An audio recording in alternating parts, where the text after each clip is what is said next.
اعوذ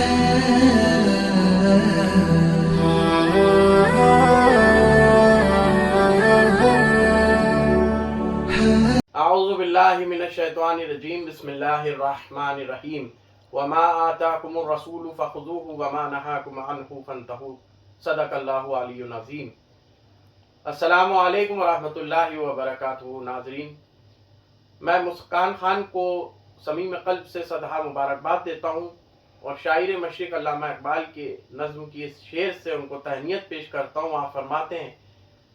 گرپند از درویش پذیری ہزار امت بمیرت تو نمیری، بطول باش و پنہا شو از این عصر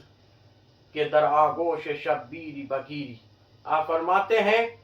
کہ ایک نصیحت اس درویش سے لے جاؤ، ہزار امتیں آئیں فنا ہو گئیں مگر اس امت کو بقا ہے، یہ امت ہمیشہ رہے گی۔ اور وہ کیا چیز ہے، وہ کیا نصیحت ہے؟ وہ نصیحت ہے کہ سیدہ کائنات سلام اللہ تعالی علیہ حضرت فاطمہ بنت محمد صلی اللہ علیہ وآلہ وسلم کا طرز لباس اسوہ حسنہ ہے اس امت مسلمہ کی خواتین اور عورتوں کے لیے، کہ اللہ اس کے بدلے میں تم کو شبیر و شبر جیسے نیک و صالح اولاد عطا فرمائے گا۔ سبحان اللہ۔ چند دنوں سے جو اعتراضات میڈیا ہاؤسز میں چل رہے ہیں، چونکہ they are completely sold out, وہ ایک طرف کی بیانیہ دے رہے ہیں، ایک طرف کی تائید کر رہے ہیں، اور تمام اسلام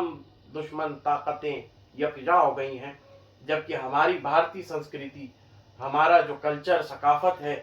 وہ بھی مغربی تہذیب کی اجازت نہیں دیتا ہے۔ ہمارے یہاں غیر مسلمان بھائیوں کے یہاں، ہندو بھائیوں کے یہاں جو عورتیں گھونگھٹ کرتی ہیں، پردہ کرتی ہیں، سندور لگاتی ہیں، یہ سب یہاں کی سنسکرتی اور تہذیب میں ہے۔ ہم فرنگی اور جو ویسٹرن کلچر ہے اس کے ہماری سنسکرتی مخالفت رکھتی ہے، اس کی خلاف ورزی کرتی ہے۔ اسلام بھی پردہ سکھاتا ہے، حجاب سکھاتا ہے، ستر سکھاتا ہے، اپنے جسم کو ڈھکنا سکھاتا ہے۔ ایسے میں ہندوستان کی سبھیتا، ہندوستان کا ثقافت اس چیز کی ہرگز اجازت نہیں دیتی کہ اس کو دین کی نظر سے، مذہب کی نظر سے دیکھا جائے، بلکہ یہاں کے کلچر کے نظر سے دیکھنا چاہیے۔ اور یہ ہمارا آئینی حق ہے کہ ہم اپنے مذہب کے اندر کیا لباس اختیار کرتے ہیں، کیا فکر رکھتے ہیں، اس کی تبلیغ کرتے ہیں اور کسی بھی مذہب کو اختیار کرتے ہیں، یہ ہمارا آئینی حق ہے، آرٹیکل 25 کانسٹیٹیوشن آف انڈیا کے ماتحت۔ بارہا یہ دیکھنے میں آ رہا ہے، خیر شر سے خیر پیدا ہو رہی ہے،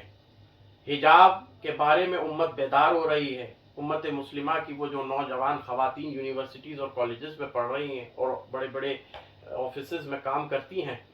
تو انہیں اس کی اہمیت، حجاب کی فضیلت سمجھ میں آ رہی ہے، اور اسلام کے احکامات سے ہماری امت کو بیداری پیدا ہو رہی ہے۔ یہ جتنے اعتراض کریں گے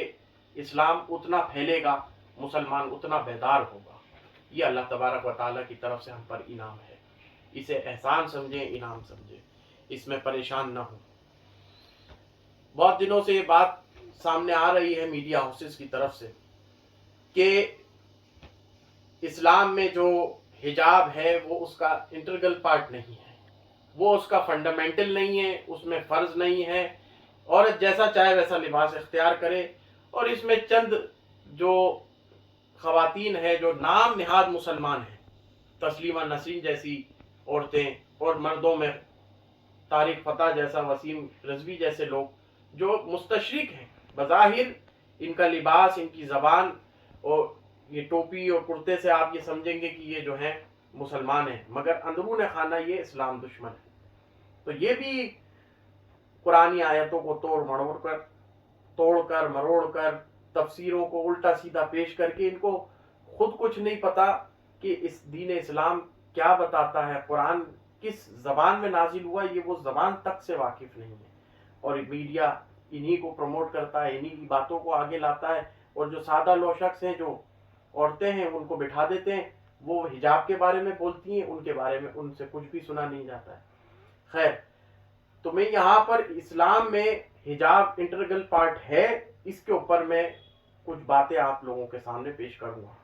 قرآن مجید میں 4 آیتیں واضح قطعی الثبوت قطعی الدلالہ آیتیں نازل ہوئی ہیں جو شریعت اسلامی میں یہ درجہ رکھتی ہیں کہ وہ از خود میں وہ آیتیں دین اسلام میں فرض ہیں، ان کا ماننا فرض ہے، وہ کانسٹیٹیوشن ہے ہمارا، وہ آیتیں فنڈامنٹلز ہیں ہمارے دین کی، اور ان کا انکار کرنے والا اگر جان بوجھ کر انکار کرتا ہے تو وہ دین اسلام سے باہر ہو جاتا ہے، اور پورے امت مسلمہ پر ان آیتوں کا ماننا فرض عین ہے۔ تو یہ آیتیں جو 4 آیتیں ہیں میں آپ لوگوں کے سامنے پیش کرتا ہوں، اس کا ترجمہ پیش کروں گا، بس اتنے پہ اختصار کروں گا۔ آپ یہ سمجھ جائیں گے کہ قرآن مجید کے اندر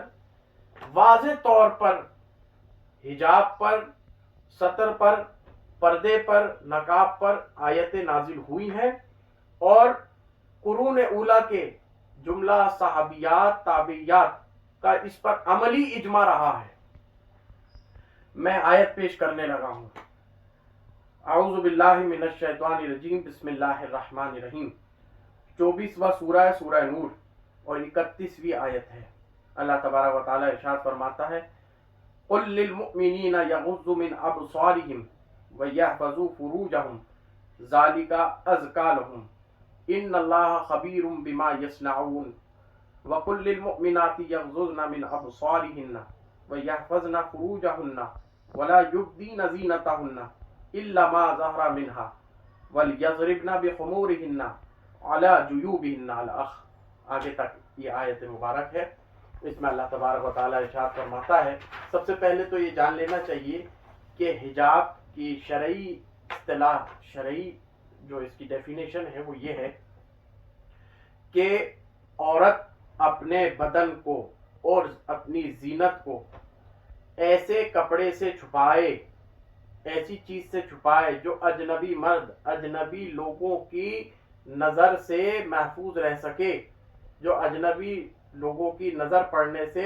وہ چیز اس بدن کو اور اس کی زینت کو روکے۔ تو اللہ تبارک و تعالی ارشاد فرماتا ہے، اے نبی صلی اللہ علیہ وسلم، مومن مردوں سے کہہ دو کہ اپنی نظریں بچا کر رکھیں اور اپنی شرمگاہوں کی حفاظت کریں، یہ ان کے لیے زیادہ پاکیزہ طریقہ ہے، جو کچھ وہ کرتے ہیں اللہ اس سے باخبر ہے۔ یعنی سب سے پہلے اللہ تبارک و تعالیٰ مردوں کو ہدایت کر رہا ہے کہ وہ بھی اپنی نظریں نیچے جھکا کے رکھیں، وہ بھی اپنی شرمگاہوں کی حفاظت کریں، یہی ان کے لیے پاکیزہ طریقہ۔ اب وہ اللہ تبارک و تعالیٰ عورتوں کے لیے نصیحت کر رہا ہے، ہدایت کر رہا ہے، اور اے نبی مومن عورتوں سے کہہ دو کہ اپنی نظریں وہ بھی بچا کر رکھیں اور اپنی شرمگاہوں کی حفاظت کریں، اور اپنا بناؤ سنگار نہ دکھائیں بجز اس کے کہ جو خود ظاہر ہو جائے، اور اپنے سینوں پر اوڑھنیوں کے آنچل ڈالے رہیں۔ یعنی اوڑھنیاں، خمار، دوپٹے، چدری چھوٹی جو سر سے لے کر سینہ تک کور کرتی ہے، ڈھکتی ہے، اس سے اپنے سینوں کو ڈھانکے کور کریں، بچا کر رکھیں۔ یہ کھلی آیت ہے، عورتوں کو ہدایت دی جا رہی ہے، اور بتایا جا رہا ہے کہ آپ جو ہے اپنے اوپر اوڑھنی ڈال کے رکھیں، چادریں ڈال کر رکھیں جو آپ کے سر سے لے کر سینے تک آپ کی جسم کی حفاظت کرے، اور غیر اجنبی مرد سے جو ہے نظروں سے اس کو محفوظ رکھے۔ ایک واقعہ اسی کے ذیل میں یہ میں تفہیم القرآن مولانا ابو العلا مودودی صاحب کی تفسیر سے اس کو پیش کرنے لگا ہوں۔ اسی کے تفسیر میں اس آیت کی وہ لکھتے ہیں کہ حضرت ام سلمہ اور حضرت میمونہ نبی کریم صلی اللہ علیہ وآلہ وسلم کے پاس بیٹھی تھی۔ آپ دونوں حضور صلی اللہ علیہ وسلم کی زوجہ مبارکہ ہیں۔ اتنے میں حضرت ابن ام مکتوم جو کہ ایک مشہور صحابی ہیں اور یہ نابینا صحابی تھے، آ گئے، آپ نے دونوں بیویوں سے کہا کہ احتجابا من، آپ دونوں ان سے حجاب کریے۔ تو آپ صلی اللہ علیہ وسلم کی دونوں بیویوں نے کہا کہ وہ اندھے نہیں ہیں، وہ تو دیکھتے ہی نہیں ہیں ہم کو، حجاب کس بات کا؟ تو آپ صلی اللہ علیہ وآلہ وسلم نے کہا کہ آپ لوگ تو اندھے نہیں ہیں، آپ لوگوں کی تو آنکھیں ہیں۔ تو دیکھیے، مرد کو عورت سے اور عورت کو مرد سے، مگر مرد کو عورت سے حجاب کرنا یعنی آنکھوں کا، نظروں کا، لباس کا، اور عورت کا مرد سے، لیکن زیادہ شدت یہاں عورت کے لباس پر ہے۔ زیادہ جو رجحان دیا گیا ہے، زیادہ جو اٹینشن دلائی گئی ہے وہ عورت کے لباس پر ہے، کہ عورت بھی اگر دیکھی حدیث مبارکہ ہے، اور یہ حدیث مبارکہ ابو داؤد اور ترمذی کی ہے اور مسند احمد کی ہے،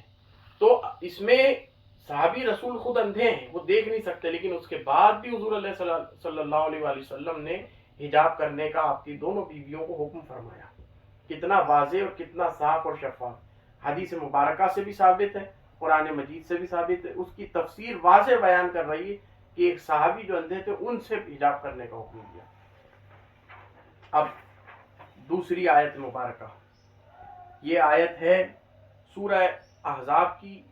33واں سورہ ہے، 59 آیت ہے۔ اللہ تبارک و تعالی ارشاد فرماتا ہے، اعوذ باللہ من الشیطان الرجیم، بسم اللہ الرحمن الرحیم، یا ایھا النبی قل لازواجک و بناتک و نساء المؤمنین یدنین علیہن من جلابیبہن ذالک ادنی ان یعرفن فلا یؤذین وکان اللہ غفورا رحیما۔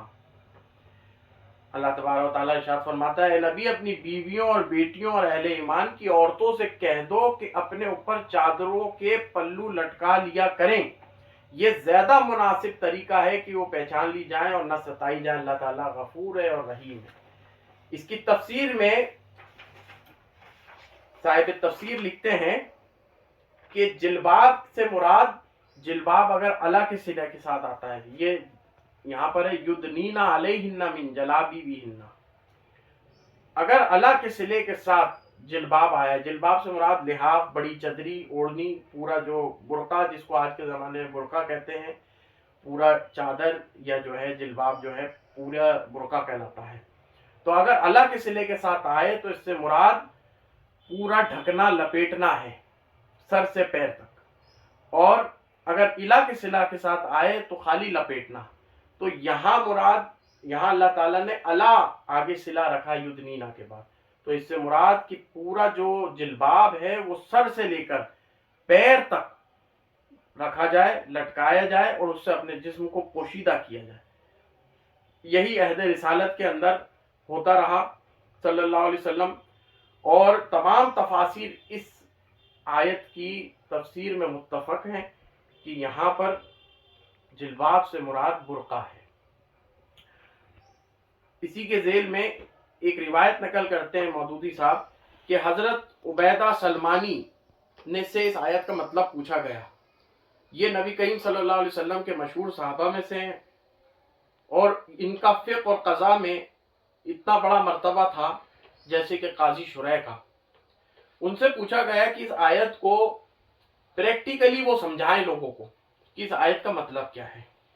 تو جو حضور علیہ السلام صلی اللہ علیہ وسلم کی زندگی کو نہیں پائے تھے ان کو یہ بات سمجھانی تھی، تو آپ عبیدہ سلمانی نے جواب نہ دے کر چادر اٹھائی اور اسے اس طرح اڑا کہ پورا سر، پیشانی، پورا منہ ڈھانک کر، پورا سر، پیشانی، پورا منہ ڈھانک کر صرف آنکھیں کھلی رکھیں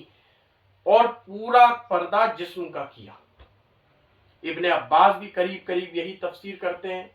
علامہ ابن جریر طبری بھی یہی تفسیر کرتے ہیں، علامہ ابن ابی حاتم بھی یہی تفسیر کرتے ہیں، اور علامہ ابن مردویہ بھی یہی تفسیر کرتے ہیں،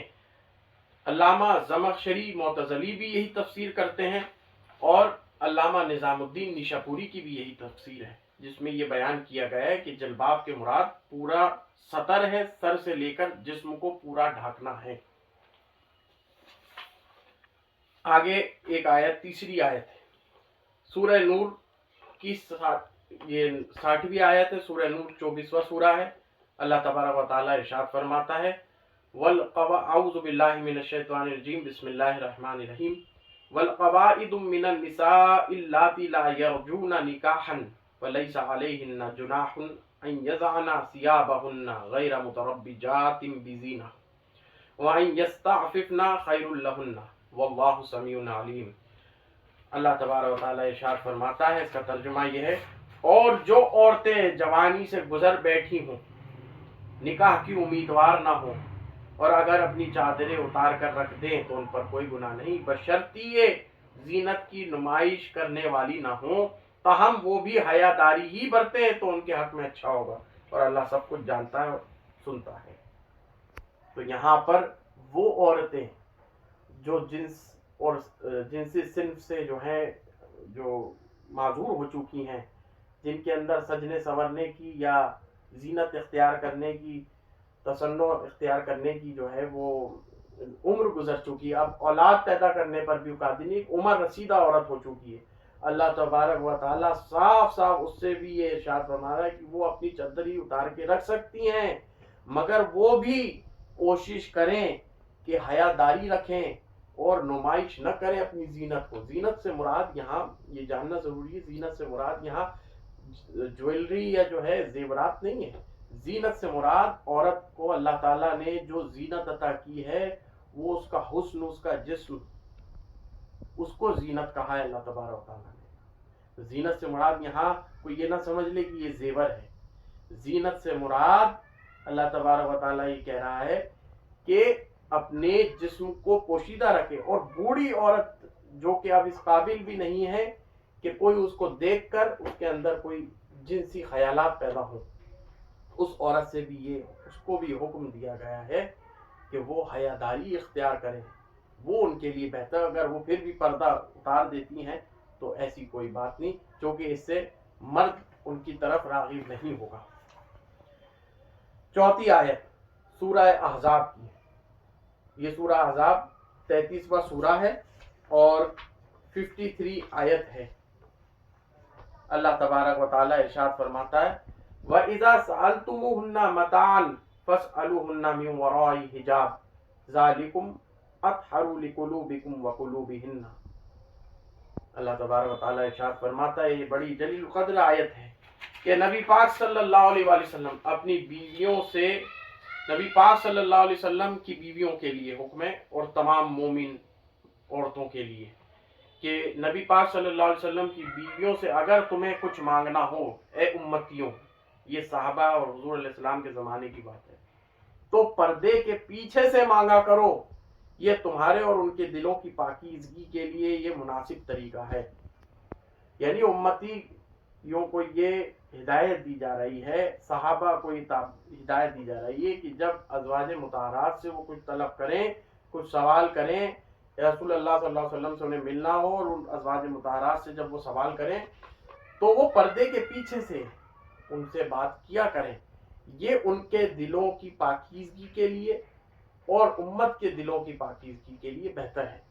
یہی جو ازواج مطہرات کے گھر تھے پھر یہ نمونہ عمل بنے ہماری پوری امت مسلمہ کے لیے، تو یہی کیریکٹر پیش کیا گیا ہے۔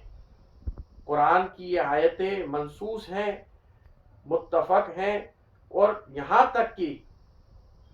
بات صرف ایک پوچھنے کے لیے، ایک سوال کرنے تک کے لیے بھی جو یہ کہا گیا ہے کہ حجاب کے پیچھے، دیوار کے پیچھے سے، پوشیدگی میں، مطلب یہ کہ پردے کے پیچھے سے جو ہے ان سے کلام کریں، ان کے سامنے آ کر کلام نہ کریں۔ ظاہر سی بات ہے گھر میں عورت اپنے